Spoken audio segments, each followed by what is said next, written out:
정말 정확하게 재배치가 돼 있는 그런 분이라면 시간이 지나도 굳이 그걸 또 열어서 또 재수술을 할 필요는 없다고 생각합니다.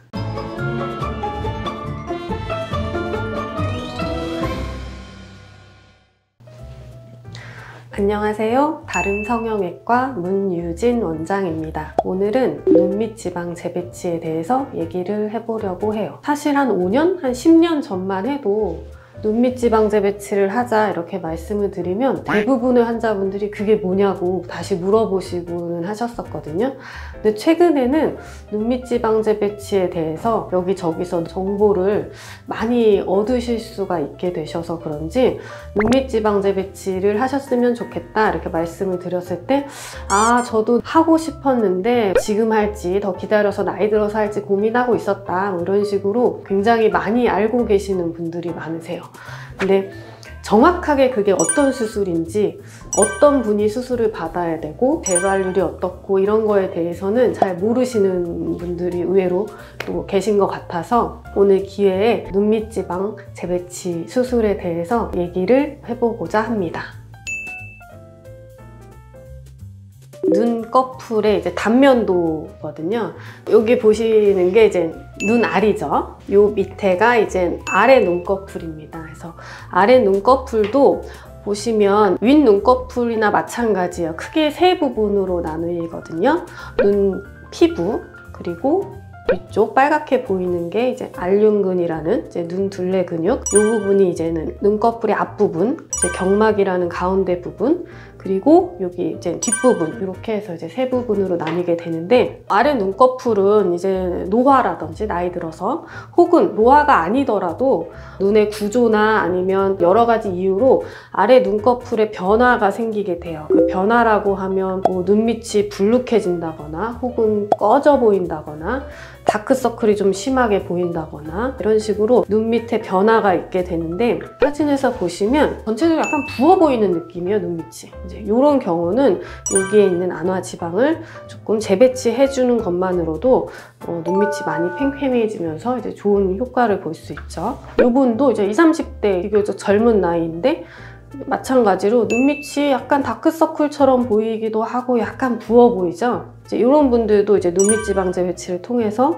많이 매끈해지는 결과를 얻을 수 있겠죠. 근데 이제 조금 나이대가 있으신 보통 40대 중후반 이상이신 분들은 아무래도 이렇게 눈 밑의 변화가 주로 피부가 조금 더 늘어져 보이고 여기 잔주름이 좀 더 심하게 보이는 이런 눈 밑의 변화를 겪게 됩니다. 이제 이런 경우는 하안검이라고 해서 눈 밑에 피부를 사실 열고 들어가게 돼요. 왜냐하면 피부가 늘어져 있기 때문에 피부 제거가 약간 필요하거든요. 그래서 피부 제거를 하고 이제 리프팅을 위주로, 물론 재배치도 하지만 좀 더 리프팅을 위주로 수술을 하게 되기 때문에 하안검 수술을 하게 됩니다. 근데 눈밑 지방 재배치는 이렇게 겉으로 열지 않아요. 그러니까 눈을 이렇게 했을 때 빨간 살 보이는 그 이제 결막인데 결막을 열고 들어가서 이제 불룩해진 여기 지방을 제거를 하거나 혹은 제거하지 않거나 하면서 동시에 재배치를 하는 그 수술을 그냥 눈밑 지방 재배치라고 합니다.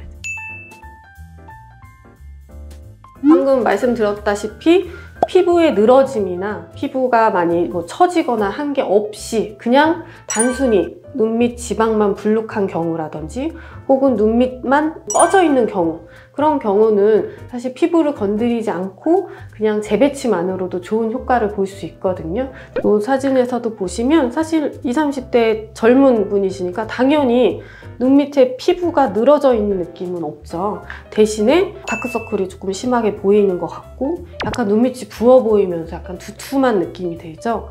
이분은 특히나 또 애교 필러를 또 맞으셨어요. 그래서 안 그래도 약간 두툼한 느낌인데 애교 필러까지 약간 퍼지면서 굉장히 부었다는 느낌으로 오죠. 이런 경우는 애교 필러를 녹이면서 눈밑 지방 재배치를 통해서 눈밑을 좀 매끈하게 해드리고 거기다가 이제 애교는 이제 자가지방 이식으로 다시 이제 애교를 만들어 드린 거거든요. 그래서 이런 식으로 이제 45세 이전에 좀 젊은 나이에서는 눈밑 지방 재배치만으로도 아주 큰 효과를 얻을 수 있죠.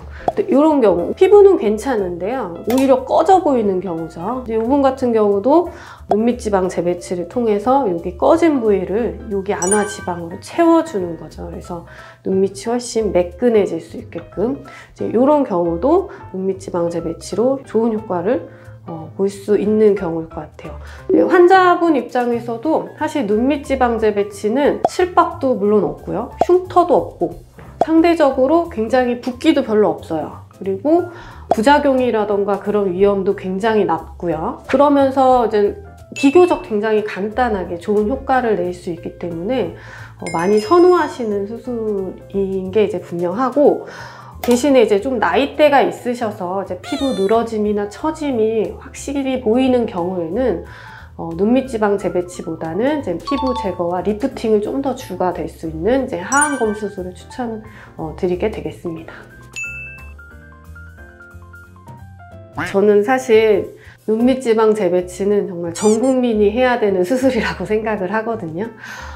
심지어 사실 눈밑이 그렇게 불룩하지 않은 분들한테서도 눈밑지방 재배치를 해주면 눈밑이 훨씬 매끈해지기도 하고 좀 더 나이 들어가면서 생길 수 있는 눈밑 불룩함이나 처짐을 예방하는 효과도 있기 때문에 저는 정말 모든 분한테 다 추천을 드리고, 여자들은 사실 아이크림 같은 거 많이 사서 많이 바르잖아요. 근데 아이크림이 사실 조금만 되게 비싸요. 근데 그 평생 아이크림을 살 돈으로 차라리 눈밑지방 재배치 수술을 해라, 거의 이렇게 말씀드려도 될 것 같아요, 제가 봤을 때는. 근데 이제 굳이 필요 없는 분들을 찾자면 예전에 눈밑지방 재배치를 받았던 분들 혹은 하안검 수술을 받았던 분들이라고 말씀드릴 수 있을 것 같아요.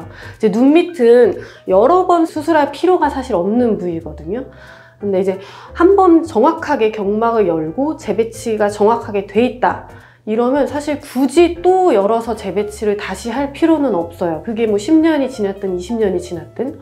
근데 다만 아주 예전에는 이제 하안검이라고 했는데 지방을 전혀 건드리지 않고 피부만 좀 잘라내는 경우라든지 혹은 눈밑 레이저 수술 이래서 경막 열지 않고 그냥 경막에 레이저로 타이트닝만 주는 경우, 그냥 그렇게 하고 가볍게 나오는 그런 경우들이 있었어요. 그래서 그런 경우는 사실 시간이 지나면 재발을 좀 할 수 있고, 그래서 그런 경우는 사실 다시 정확하게 경막을 열고 재배치를 하는 수술을 필요할 수도 있겠죠. 근데 그게 아니라 정말 정확하게 재배치가 돼 있는 그런 분이라면 시간이 지나도 굳이 그걸 또 열어서 또 재수술을 할 필요는 없다고 생각합니다. 20대 초반, 심하면 10대에도 그렇게 보이거든요.